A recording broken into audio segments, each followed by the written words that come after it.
가을은 쓸쓸한 노후와도 같습니다. 시간은 또 어김없이 흘러서 가을이 되었고 그 가을이 이제 우리 곁을 지나가고 있습니다. 아침 저녁으로는 제법 쌀쌀한 기온이 겉옷을 걸치게 만드니 머지않아 차가운 겨울이 호련히 우리 곁을 찾아오겠죠. 이렇게 모든 것은 찾아오고 떠납니다. 떠난 자리를 붙잡고 우리가 할 수 있는 건 지난 인생을 그리워하고 또 그리워하다. 다시 또 현재를 묵묵히 살아가는 일이겠지요. 가을은 수확의 계절이자 상실의 계절입니다.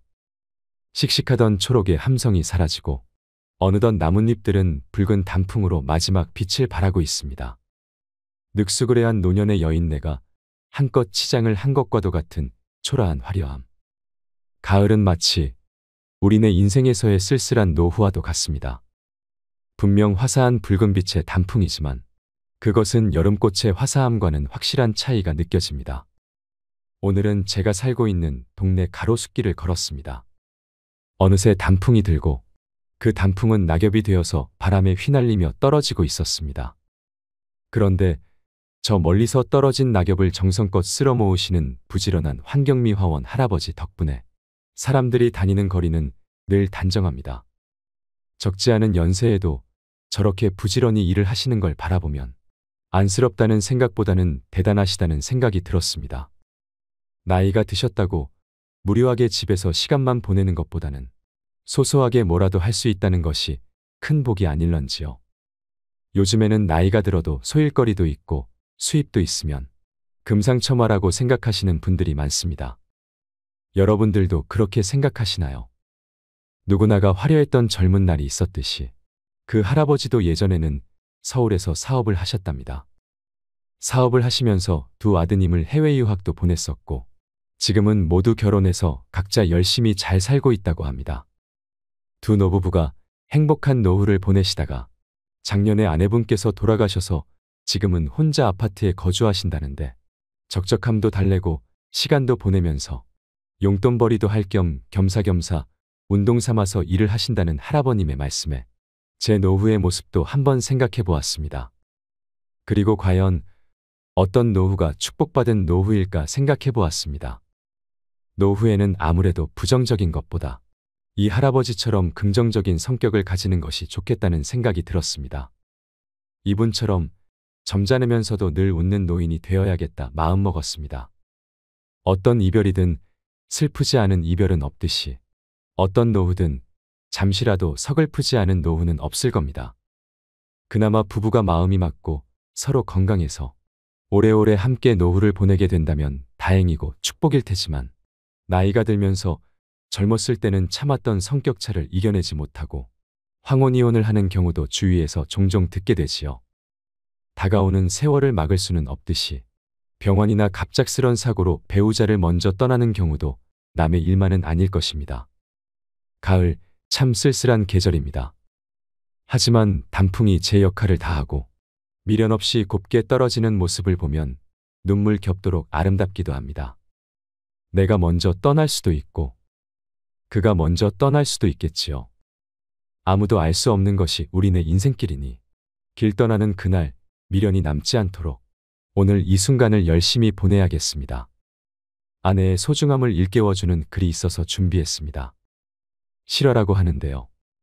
끝까지 들으시면서 진정한 행복을 찾아가는 시간이 되시길 바랍니다. 아, 나의 아내요. 저만치서 허름한 바지를 입고 엉덩이를 들썩이며 방걸레질을 하는 아내. 여보, 점심 먹고 나서 베란다 청소 좀 같이 하자. 나 점심 약속 있어. 해외 출장 가 있는 친구를 봐라. 한가로운 일요일, 아내로부터 탈출하려고 집을 나서는데 양푼의 비빔밥을 숟가락 가득 입에 넣고 우물거리던 아내가 나를 본다.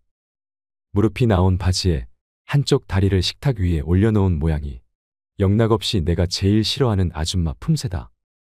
언제 들어올 거야? 나가봐야 알지. 시무룩해 있는 아내를 뒤로 하고 밖으로 나가서 친구들을 끌어모아 술을 마셨다. 밤 12시가 될 때까지 그렇게 노는 동안 아내에게 몇 번의 전화가 왔었다. 받지 않고 버티다가 다음에는 배터리를 빼버렸다. 그리고 새벽 1시쯤 나는 조심조심 대문을 열고 들어왔다. 아내가 소파에 웅크리고 누워 있었다. 자나보다 생각하고 조용히 욕실로 향하는데 힘없는 아내의 목소리가 들렸다. 어디 갔다가 이제 와? 친구들이랑 술 한잔 했어. 어디 아파? 낮에 비빔밥 먹은 게 얹혀서 약 좀 사오라고 전화했는데. 배터리가 떨어졌었어. 손일이 내봐. 여러 번 혼자 땄는지 아내의 손끝은 상처투성이었다. 이거 왜 이래? 당신이 손 딴 거야. 너무 답답해서. 이 사람아, 병원을 갔어야지. 왜 이렇게 미련하냐? 나도 모르게 소리를 버럭 질렀다. 여느 때 같았으면 미련하다는 말이 뭐냐며 대들만도 한데 아내는 그럴 힘도 없는 모양이었다. 그냥 엎드린 채 가쁜 숨을 몰아쉬고만 있었다. 난 갑자기 마음이 다급해졌다. 아내를 업고 병원으로 뛰기 시작했다. 하지만 아내는 응급실 진료비가 아깝다며 이제 말짱해졌다고 애써 웃어 보이며 검사받으라는 내 권유를 물리치고 병원을 나와 버렸다. 다음 날 출근을 하는데 아내가 말하였다. 이번 추석 때 친정부터 가고 싶다는 말을 꺼냈다. 노발대발 하실 어머니 얘기를 꺼내며 안 된다고 했더니 30년 동안 그만큼 이기적으로 부려먹었으면 됐잖아. 그럼 당신은 당신 집에 가. 나는 우리 집에 갈 테니깐. 큰 소리 친 대로 아내는 추석이 되자 짐을 몽땅 싸서 친정으로 가버렸다. 나 혼자서 고향집으로 내려가자 어머니는 세상 천지에 며느리가 이러는 법은 없다고 호통을 치셨다. 결혼하고 처음 아내가 없는 명절을 보냈다. 집으로 돌아오자 아내는 태연하게 책을 보고 있었다. 여유롭게 클래식 음악까지 틀어놓고 말이다. 당신 지금 제정신이야 하며 호통을 쳤다. 그러나 아내는 개의치 않고 자기의 말을 하고 있었다. 여보, 만약 내가 지금 없어져도 당신도 애들도 어머님도 살아가는데 아무 지장 없을 거야. 나 명절 때 친정에 가 있었던 거 아니야. 병원에 입원해서 정밀검사 받았어. 당신이 한 번만 전화해봤어도 금방 알 수 있었을 거야. 난 당신이 그렇게 해주길 바랐었어. 그 다음 날 나는 아내와 같이 병원에 갔다. 아내의 병은 가벼운 위염 정도가 아니었던 것이다. 난 의사의 입을 멍하게 바라보았다. 저 사람이 지금 뭐라고 말하고 있는 건가? 아내가 위암이라고. 전이 될 대로 전이가 돼서 더 이상 손을 쓸 수가 없다고. 3개월 정도밖에 시간이 없다고. 지금 그렇게 말하고 있지 않은가? 아내와 함께 병원을 나왔다. 유난히 가을 햇살이 눈부시게 맑았다. 집까지 오는 동안 아내에게 어떤 말도 할 수가 없었다. 엘리베이터에 탄 아내를 바라보며 불안한 마음을 떨쳐버릴 수가 없었다. 방문을 열었을 때 펑퍼짐한 바지를 입은 저 아내가 없다면, 방걸레질을 하는 저 아내가 없다면, 양푼에 밥을 비벼 먹는 저 아내가 없다면, 술 좀 그만 마시라고 잔소리해주는 저 아내가 없다면 나는 어떻게 해야 하나. 가슴이 멍할 뿐이었다. 그 다음 날 아내는 함께 아이들을 보러 가자고 했다. 아이들에게는 아무 말도 말아달라는 부탁과 함께 서울에서 공부하고 있는 아이들은 갑자기 찾아온 부모가 그리 반갑지만은 않은 모양이었다. 하지만 아내는 살가워하지도 않는 아이들의 손을 잡고 공부에 관해서 건강에 관해서 수없이 해온 말들을 하고 있었다. 아이들의 표정에는 짜증이 가득한데도 아내는 그런 아이들의 얼굴을 사랑스럽게 바라보고만 있었다. 난 더 이상 그 얼굴을 보고 있을 수가 없어서 밖으로 나와 버렸다. 그날 밤 자리에 누워서 아내가 속삭였다. 여보, 집에 내려가기 전에 어디 코스모스 많이 피어 있는데 들렀다가 갈까? 코스모스? 그냥 그러고 싶네. 꽃 많이 피어 있는데 가서 꽃도 보고 당신이랑 걷기도 하고. 아내는 얼마 남지 않은 시간에 이런 걸 해보고 싶었나 보다. 비싼 걸 먹고 비싼 걸 입어보는 대신 그냥 아이들 얼굴을 보고 꽃이 피어 있는 길을 나와 함께 걷기도 하고. 당신이 바쁘면 그냥 가고. 아니야, 그렇게 하자. 그렇게 해서 그 다음 날 코스모스가 들판 가득 피어 있는 곳으로 왔다. 아내에게 조금 두꺼운 스웨터를 입히고 천천히 걷기 시작했다. 여보, 나 당신한테 할 말 있어. 무슨 말이야? 우리 적금 금년 말에 타는 거 말고 또 있어. 3년 부은 거야. 통장은 싱크대 두 번째 서랍 안에 있으니까 그렇게 알고 있어. 그리고 나 생명보험도 들어놓았거든. 재작년에 친구가 하도 들라고 해서 들었는데 잘했지 뭐. 그거 꼭 확인해보고. 당신 정말 왜 그래? 그리고 부탁 하나만 할게. 올해 적금 타면 우리 엄마에게 한 200만 원만 드려. 엄마 이가 안 좋으신데 틀리 하셔야 되거든. 당신도 알다시피 우리 오빠가 능력이 안 되잖아. 부탁해. 난 그 자리에 주저앉아 목 놓아 울고 말았다. 아내가 당황스러워하는 걸 알면서도 소리내어 엉엉 울고 말았다. 이런 아내를 떠나보내고 나 혼자 어떻게 살아가야 한단 말인가. 그날 저녁 아내와 침대에 나란히 누웠다. 아내가 내 손을 잡았다. 여보, 30년 전에 당신이 프러포즈 하면서 했던 말 생각나? 내가 뭐라고 그랬는데. 사랑한다 어쩐다 그런 말. 닭살 맞아서 질색이라 그랬잖아. 내가 그랬나? 그 전에도 그 후로도 당신이 나보고 사랑한다 그런 말을 한 적이 한 번도 없는데. 그거 알지? 어떨 땐 그런 소리가 한 번씩 듣고 싶기도 하더라. 아내는 금방 잠이 들었다. 그런 아내의 얼굴을 바라보다가 나도 깜빡 잠이 들었다.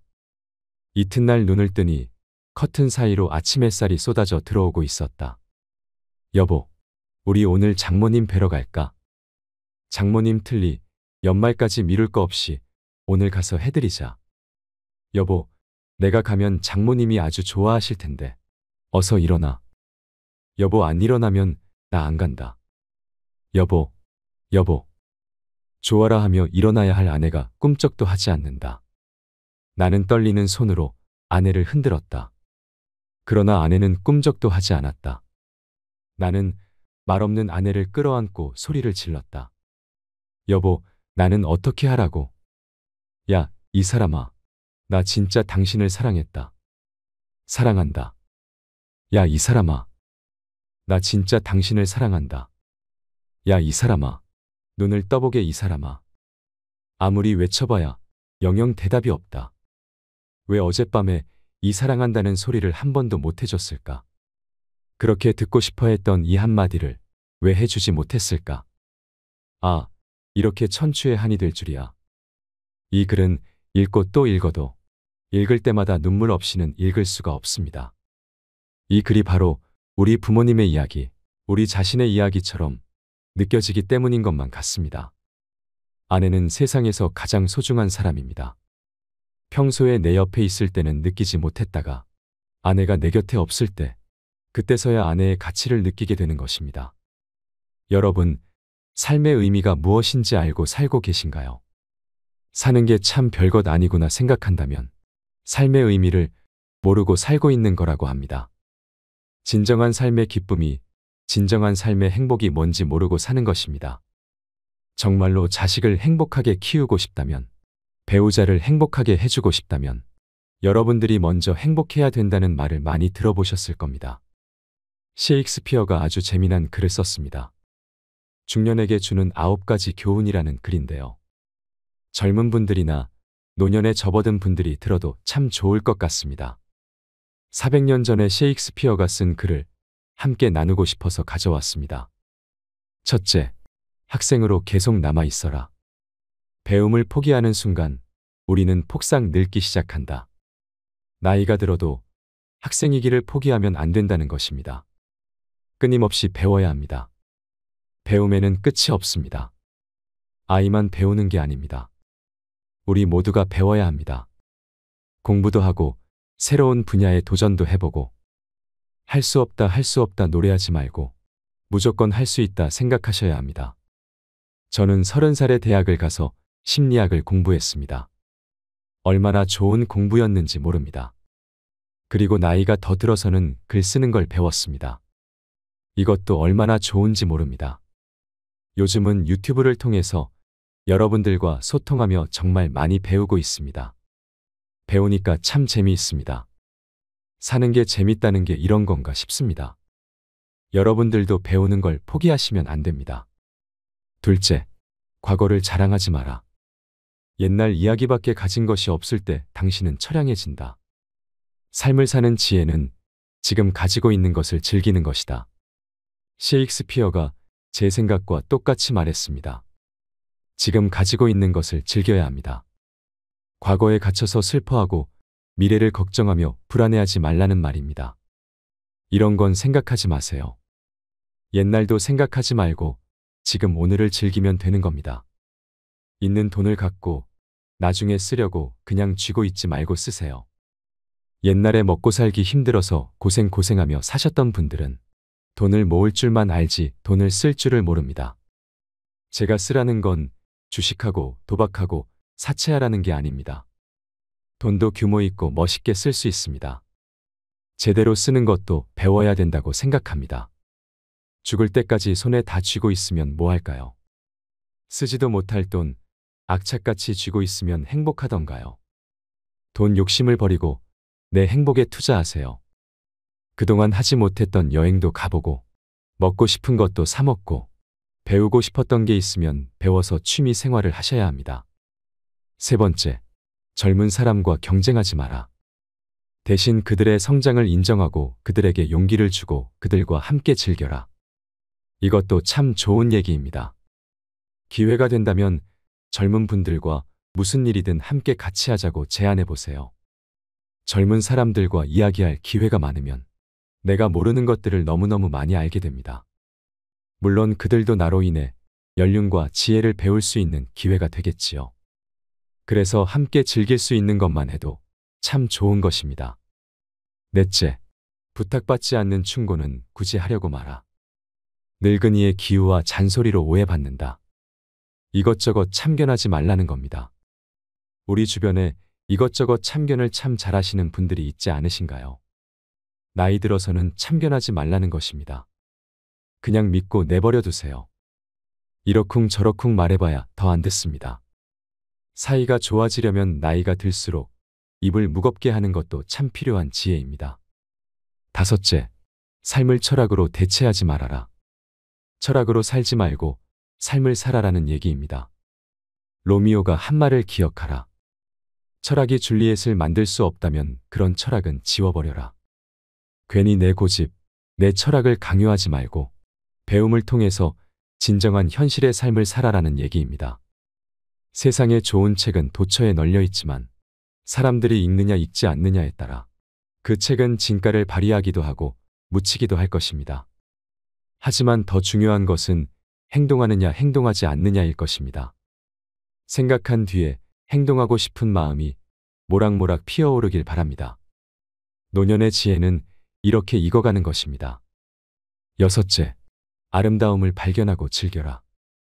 약간의 심리적 추구를 게을리하지 말아라. 여러분, 최근에 공연이나 연극을 보러 가신 적이 있으신가요? 요즘에는 트로트 가수를 좋아하는 분들 중에 콘서트를 다니시는 분들도 참 많습니다. 나이를 지긋이 먹은 분들이 열정을 가지고 무언가를 할 수 있다는 것은 참으로 멋진 일이겠지요.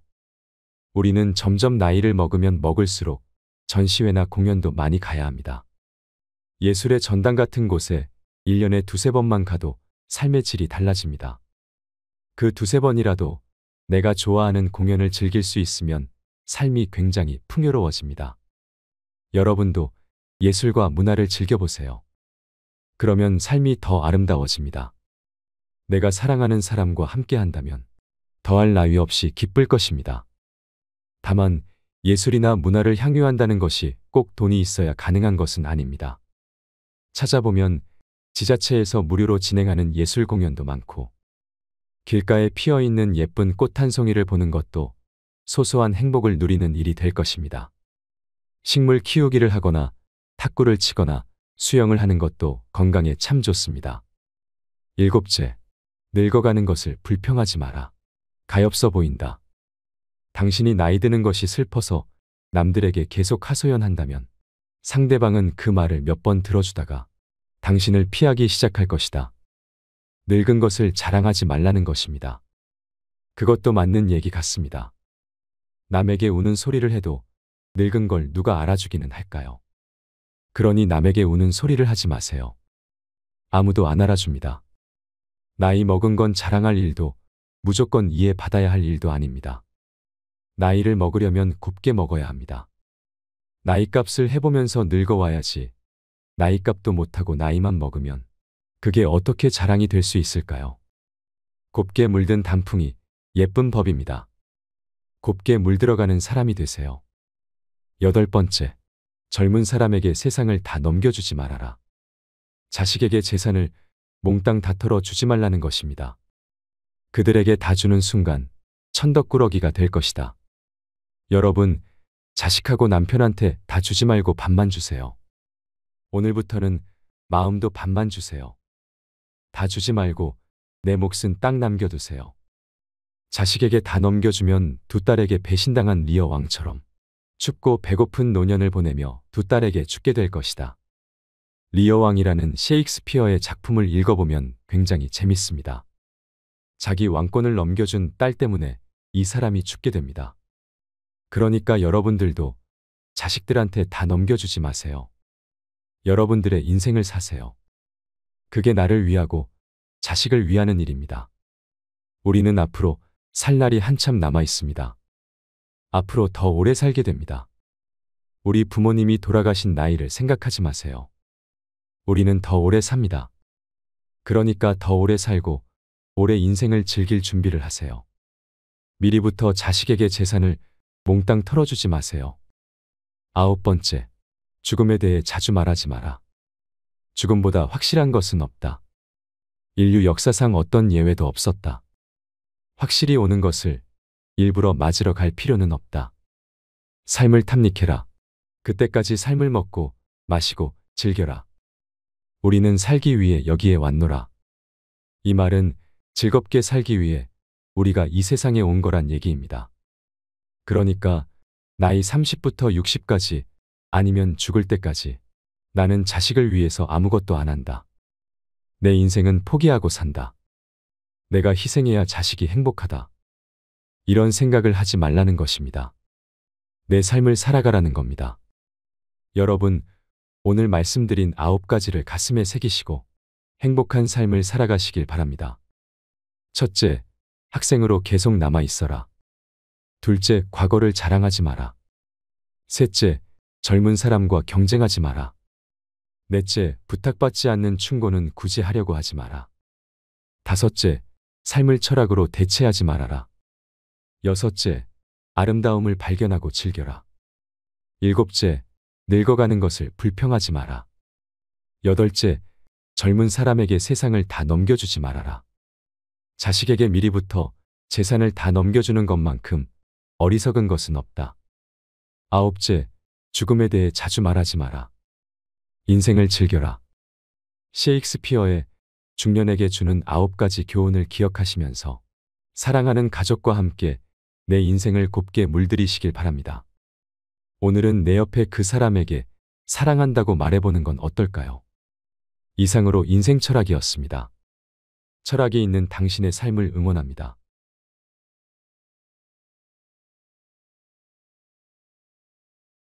인생 긴 것 같았으나 눈 깜짝할 사이 벌써 노년이니 세월 정말 잠깐입니다.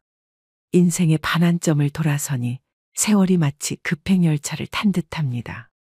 올라갈 때는 그리도 멀더니 내려올 때는 너무 빠른 노년의 시계이자 삶의 달력이니 어쩌면 좋을까요? 인간으로 태어난 이상 노년기는 누구도 피해갈 수 없는 생의 한 단계이죠. 하지만 그렇다고 해서 모두 성숙하게 늙는 것은 아닙니다. 노인은 늙을수록 외형은 초라해지고 육신은 나약해집니다. 기억은 쇠퇴해지며 자꾸만 말이 많아집니다.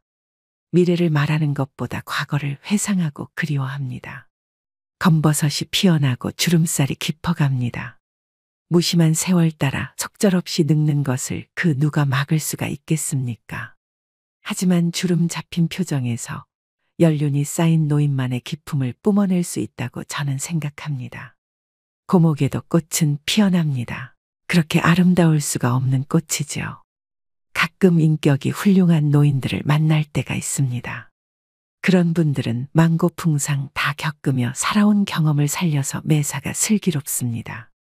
그런 분들은 인간에 대한 이해가 깊고 경우가 밝으며 배울 점이 아주 많습니다.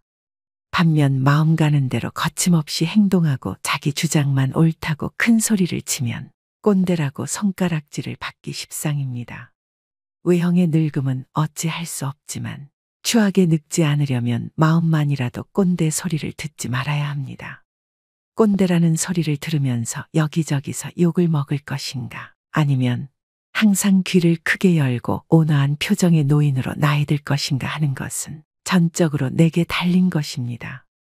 이 땅의 많은 노인분들은 긍정의 표정으로 하루를 잘 살았는지 돌아보셔야 합니다. 늙어서 아름답지는 못해도 적어도 취해 보이지는 말아야 합니다. 오늘은 나이 들어 성숙한 내면을 가지기 위해 피해야 할 행동 5가지에 대해 알려드리겠습니다. 지금부터라도 나 스스로에게 적극적인 처방을 하여 성숙한 노후를 만들어 가시길 바랍니다. 첫 번째는 남이 내 흉보는지도 모르고 말을 독점하고 떠드는 사람입니다. 평균 수명이 짧았던 옛날에는 60을 넘기면 잔치를 열었고 70을 넘기는 경우는 드물었습니다. 젊은이는 많고 노인은 적었으니 큰 소리를 내도 집안이나 공동체에서 존경과 대우를 받을 수 있었습니다. 하지만 이제는 시대가 역전되었습니다. 노인이 넘쳐나면 존경과 대우는커녕 자칫하면 거추장스러운 존재로 여겨지기 십상입니다. 노인이 많다 보니 그만큼 꼴불견이 자주 눈에 띕니다. 대중교통을 이용하거나 식당에서 보면 유난히 목소리 큰 노인들이 있습니다. 주변의 눈총에도 아랑곳하지 않습니다. 귀가 멀게 되면 자연히 목소리가 크게 되는 현상을 이해 못하지 않지만 주변 사람들에게 방해가 된다면 조심해야 할 일입니다.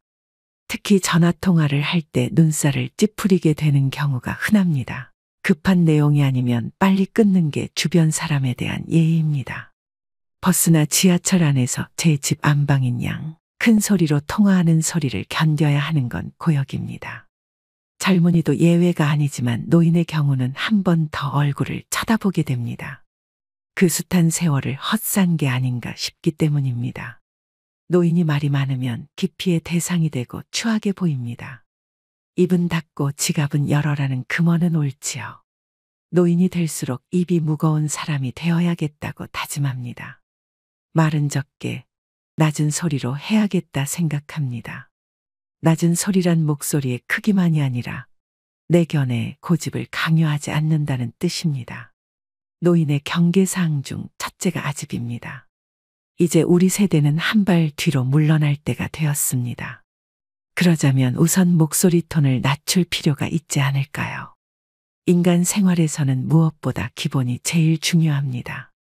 내 하고 싶은 일을 하는 건 좋지만 최소한 남에게 피해를 끼치는 일은 없어야 합니다. 말을 독점하는 사람은 자신의 능력이나 경험을 과시하는 경우가 많습니다. 이러한 행동은 매우 거만하고 오만하게 보일 수 있습니다. 나이 들수록 함구개의하라는 말이 있습니다. 입은 닫고 귀는 열어라라는 말인데 그러지 못하고 잘난 맛에 사는 노인을 칠푼이라고 했습니다. 칠푼이란 지능이 조금 모자라는 사람이란 뜻으로 그만큼 추한 사람이 되어버린다는 의미입니다. 노추가 되지 않기 위해서는 나이가 들수록 더욱 배려시 믿고 겸손한 태도를 가지는 것이 중요합니다. 작은 일상에서부터 머릿속 사고까지 품이 있는 노년은 세월이 거저 가져다 주지 않습니다. 그만한 절제의 노력이 따라야 하지요. 저는 이것을 노인이 지켜야 할 예절이라고 부르고 싶습니다. 그래야 어른 대접을 받을 수 있습니다. 가만히만 있어도 중간은 간다는 말이 있습니다. 침묵은 그래서 좋은 것이지요. 아름답게 보이는 사람은 굳이 말하지 않아도 그 안에 가득 차 있는 것이 자연스럽게 밖으로 드러나게 마련입니다. 두 번째는 허풍을 심하게 떨거나 자랑을 너무 많이 하는 것입니다. 나이 들어서까지 입만 열면 잘난 척과 허풍을 떠는 사람이 있습니다. 잘난 척하는 모습이 꼴사납지만 그래도 관계가 있어서 받아줬더니 점점 더 하는 짓이 가관입니다. 제 주변 친구 중 한 명은 그렇게 자식 자랑을 합니다. 살면서 하지 말아야 할 자랑 3가지를 꼽자면 배우자 자랑, 자식 자랑, 돈 자랑이라고 합니다. 이 가운데서도 특히 아무리 친한 친구 사이라도 하지 말아야 할 자랑이 있는데 그것이 바로 자식 자랑입니다. 사람들 가운데는 자식들 일로 인해 자랑을 할 것이 많은 사람도 있지만 그렇지 않은 사람도 있지요. 특히 자식 때문에 속을 썩이고 있거나 고민이 많은 사람이 있습니다. 이런 사람 앞에서 자식 자랑을 하는 것은 아픈 사람 앞에서 자신의 건강을 자랑하는 것과 같습니다. 그 말을 듣는 사람의 입장에서는 겉으로 드러내지는 않아도 그 자체로 스트레스이고 고통이 됩니다.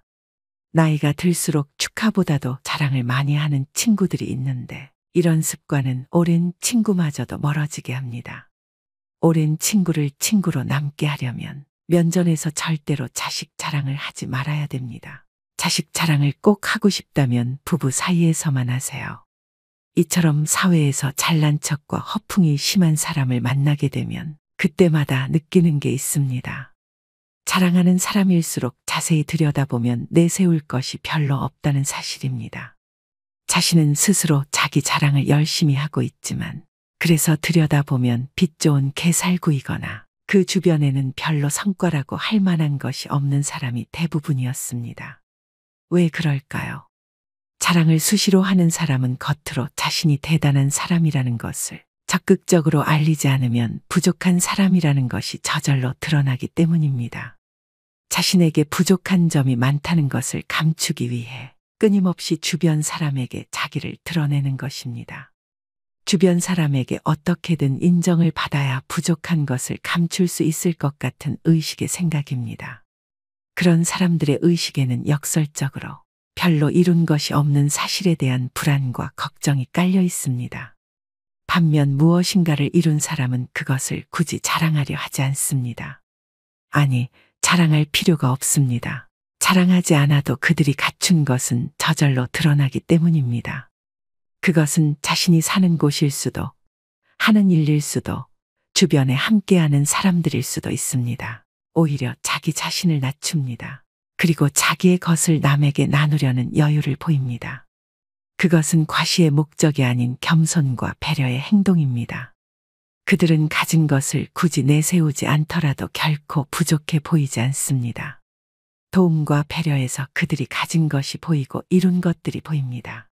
우리는 어떤 유형일까요? 경제적으로나 정신적으로나 부유하든 그렇지 않든 과시를 주 목적으로 하는 사람일수록 자랑하는 것만큼 실제로는 보잘것없을 가능성이 큽니다. 사람들과의 관계에서 항상 겸손하고 베풀 줄 아는 것. 겸손과 베푸는 삶을 실천할수록 실제로 부자 마인드에 가까워지는 법입니다. 그렇게 아름답게 늙는 것입니다. 그것이 진짜 부자들의 자세이기 때문입니다. 젊은 날에는 허세를 부릴 때도 있습니다. 하지만 나이를 먹을수록 허세를 부린들 소용이 없다는 것을 깨닫게 됩니다. 자기 잘난 맛에 사는 게 인생이라지만 그건 집에 혼자 있을 때나 하는 생각이고 밖에 나올 땐 장롱속 깊은 곳에 잘 보관해 두어야 하는 게 요즘 인생입니다. 분수를 안다는 것은 오랫동안 살아온 자의 지혜 중 하나라고 생각합니다. 세 번째는 편견이나 선입견을 가지거나 한두 번만 보고 그 사람을 낙인 찍는 것입니다. 사람은 누구나 마음속에 몇 마리의 개를 키우고 있다고 합니다. 그 중에 두 마리의 개에는 이름이 있는데 하나는 선입견이고 또 하나는 편견이라고 합니다. 그저 웃고 울기에는 그 숨은 뜻이 가슴을 찌릅니다. 인간은 선입견과 편견이라는 거대한 감옥 속에서 살아갑니다. 이런 선입견과 편견이라는 두 마리 개를 쫓아버리는 한 마리의 특별한 개가 있다고 하는데요. 바로 백문이 불여일견이라는 개입니다. 100번 듣는 것보다 한 번 보는 것이 낫다. 나이가 들수록 사람을 보는 통찰력을 가져야 합니다. 그래야 어디를 가든지 누구를 만나든지 확실하고 정의로운 판단을 내릴 수 있습니다. 이 개의 이름은 일가견입니다. 그런데 배우지도 않고 잘 알아보지도 않고 막무가내로 떠벌리고 마음대로 판단하고 자기 잣대로 정죄하고 무식하면서 용감한 사람이 있습니다. 이 개의 이름은 꼴불견입니다. 우리는 직장에 가기 전에, 외출하기 전에, 모임 참석 전에 어떤 애완견과 동반해야 할까요? 나이가 들면서 버려야 할 많은 것들 중 하나가 바로 편견과 선입견입니다. 어릴 때는 몰라서 이럴 거야 하고 착각하고 오해하는 경우가 많고, 나이가 들면서는 이랬으니 이렇겠지 하고 편견을 가져버리게 됩니다. 어릴 때는 내가 잘 모르고 어리석다는 것을 감추고 싶어서 그랬던 것 같고, 나이가 들어서는 미지의 것에 대한 호기심을 잃어버려서 그랬던 것 같습니다. 시간이 지나 여러 가지 일들을 경험하고 그런 경험으로 인해 지혜가 생기는 것은 좋은 일이지만, 반대로 선입견이라는 것이 생겨버리기도 합니다. 그래서 아직 제대로 만나보지 않은 사람에 대해 제대로 알아보려 하지 않고 눈 돌리지 않았는지, 귀를 닫고 이야기를 듣지 않았던 것은 아니었는지, 마음을 열고 생각을 기울여 주었는지 자신에게 물어봐야 합니다. 모르면서 아는 척 하는 것이 꼴불견인 것만큼 선입견으로 미리 이럴 거야 하고 판단해버리는 것도 꼴불견입니다. 선입견은 대체로 부정적 인식의 의미가 강합니다. 사람과 사람 사이, 인간관계에도 나쁜 영향을 미치는 경우가 대부분입니다. 외모나 출신 지역, 학벌 등만을 보고 저 사람은 이렇다, 이 사람은 저렇다고 섣불리 판단하는 것이죠. 살이 찐 사람은 미련하다, 고졸 출신 운운하는 것 등이 다 그런 것들입니다. 사실상 한쪽으로 치우친 편견입니다. 인간관계를 깨뜨리고 열린 생각을 가로막는 벽, 마음의 감옥이나 마찬가지입니다. 어떤 구체적이거나 충분한 근거도 없이 다른 사람을 나쁘게 보는 생각들은 하등의 쓸모없는 몹쓸 생각들이기 때문에 버려야 합니다. 그럼에도 불구하고 편견을 쉽사리 버리질 못하고 있습니다. 남에게 선입견 대신 호의를 갖는다는 감정은 친화력을 넓혀줍니다. 그리고 타인에 대한 두려움이나 혐오감을 접고 차별이나 비방을 멀리할 때 진정한 친구가 많아지고 살뜰한 이웃을 만날 수가 있게 됩니다. 그래서 좋은 친구나 좋은 이웃을 갖기 위해서도 나쁜 편견을 버려야만 합니다. 나이 들수록 편견과 선입견, 고정관념에서 벗어나 상대방을 있는 그대로 받아들이고 이해할 수 있어야 합니다. 미국의 저명한 시인 랄프 waldo 에머슨의 말을 곱씹어 보시기 바랍니다. 사람을 만날 때 우리는 그 사람이 어디 출신이며 어떤 사람인가 하는 선입견을 버리고 곧바로 신과 대화를 한다고 느껴야만 한다. 나이 들어 취해지지 않기 위해서는 일부를 보지 말고 전체를 볼 수 있는 지혜를 가져야 합니다. 판단하지 않고 편견 없이 있는 그대로 수용하는 마음은 사람을 대하는 가장 따뜻한 마음일 것입니다. 네 번째는 나이 들수록 자신의 외모를 가꾸지 않는 것입니다.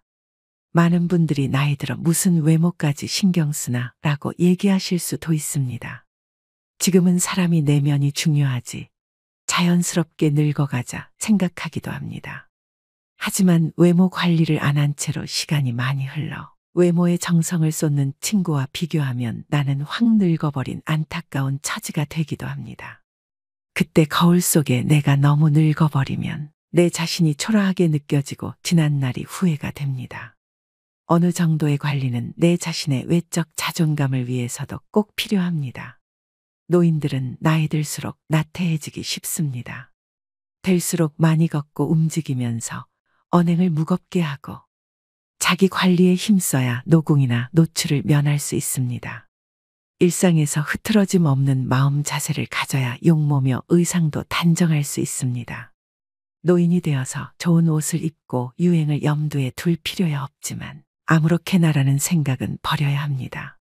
젊은 사람이 무릎 떨어진 바지에 슬리퍼를 질질 끌고 다니는 것은 젊은 패기와 어울려 멋이 될 수도 있지만 노인에게는 초라하게 비칠 수 있습니다.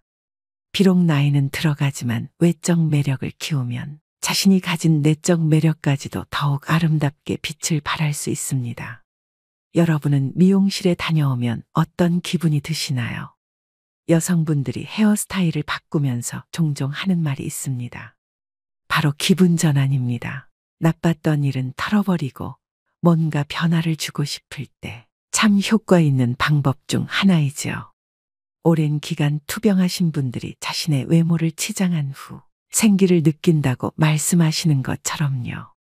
외모에 신경 쓰는 것은 감정 노화를 막아주는 것입니다. 나이 들수록 그 힘은 무시하지 못할 만큼 세집니다. 한 연구에 따르면 겉모습이 노인에 가까울수록 감정의 노화가 더욱 빠르게 진행되어 결국에는 전신 기능이 쇠약해지는 경우가 많았다고 지적합니다. 예쁜 옷을 입거나 피부 관리를 하는 등 외모에 신경을 씀으로써 감정까지도 조절할 수 있다고 하는데요. 또 외모 관리는 여성 노인들의 우울증을 예방하는 효과가 있어 건강에도 큰 도움이 됩니다. 실제로 60세 이상 분들 중 많은 분이 외모 관리는 죽을 때까지 하는 거라고 생각하고 있으며 외모 관리를 하는 이유는 더 나은 삶의 질, 자기만족 등을 꼽았다고 합니다. 또 외모 관리는 다른 사람에게 신뢰감을 줍니다. 여러분은 첫인상에서 무엇을 가장 먼저 보시나요? 내면이 가장 중요하다고 얘기들 하지만 외모부터 볼 수밖에 없습니다. 외모를 본다고 해서 잘생기고 예쁘고가 아니라 다른 것을 중요하게 보는 경우가 적지 않습니다. 바로 신뢰감입니다.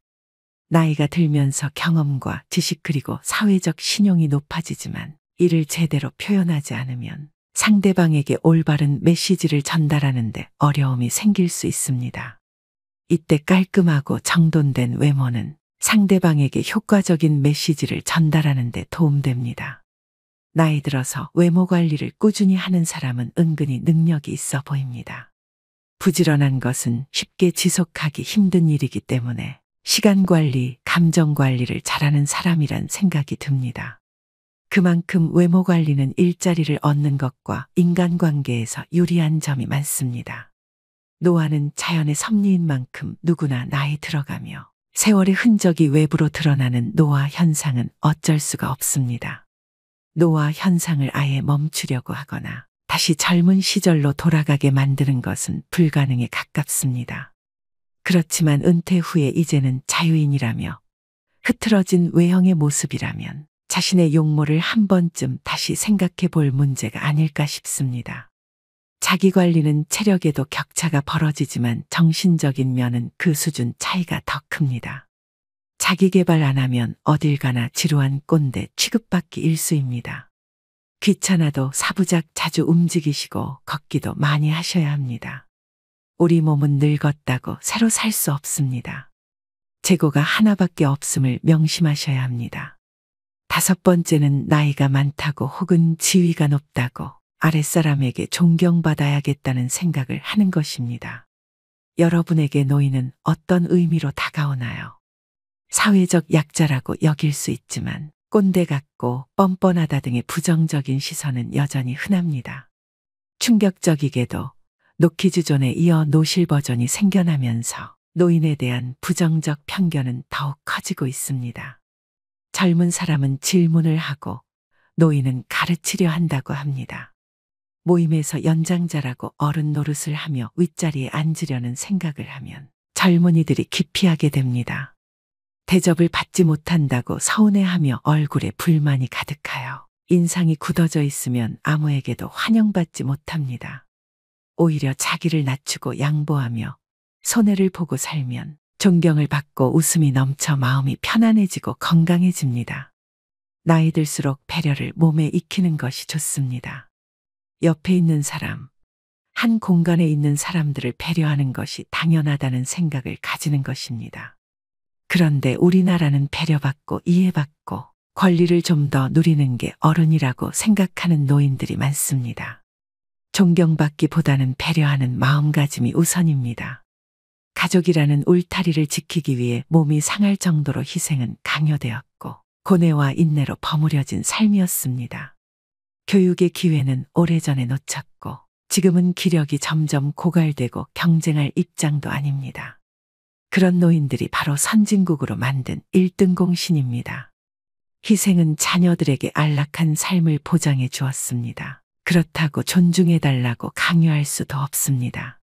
억지로 존경하는 태도는 보여줄 수 있으나 누구에게도 옳지 않습니다. 배려와 존경심은 노인의 자발적 성장으로 해답을 찾을 수 있습니다. 노욕과 아집에 휘둘리지 말고 멋진 노년이 되기 위해 항상 생각하고 생각하셔야 합니다. 어른스럽게 행동하면 어른이 되고 꼰대 노릇하면 노인이 됩니다. 오늘의 영상 어떠셨나요? 사람은 나이 들수록 나를 보는 해안을 가지고 살아가야 합니다. 특히 나이가 들어감에 따라 자신의 외모도 깨끗이 손질하고 가꾸며 내면도 긍정적이고 품위 있게 끊임없이 갈고 닦아야 한다는 해안을 가지고 이를 꾸준히 실천해 나갈 때 다른 사람으로부터 존경받을 수 있습니다. 허영에 들뜬 사람, 잘난 체하는 사람, 허풍이 강한 사람, 교만한 사람, 과거에 지녔던 명성과 부를 입에 달고 사는 사람들은 보이는 나를 실제의 나보다 부풀리는데 여념이 없지만 그것은 바로 인생 거품으로 다 부질없는 것입니다. 노인의 부정적 이미지와 연관된 쇠약하고 추함, 고집세고 염치 없음과 같은 부정적 인상들이 노인이라는 이름으로 모두 용서되는 것은 아닙니다. 오늘의 지혜를 꼭 마음에 새기셔서 품격 있는 노후를 만들어 가시길 바랍니다. 오늘도 노후의 지혜와 함께 해주셔서 감사드립니다. 황금빛으로 무르익어가는 여러분의 지혜로운 인생을 언제나 응원합니다.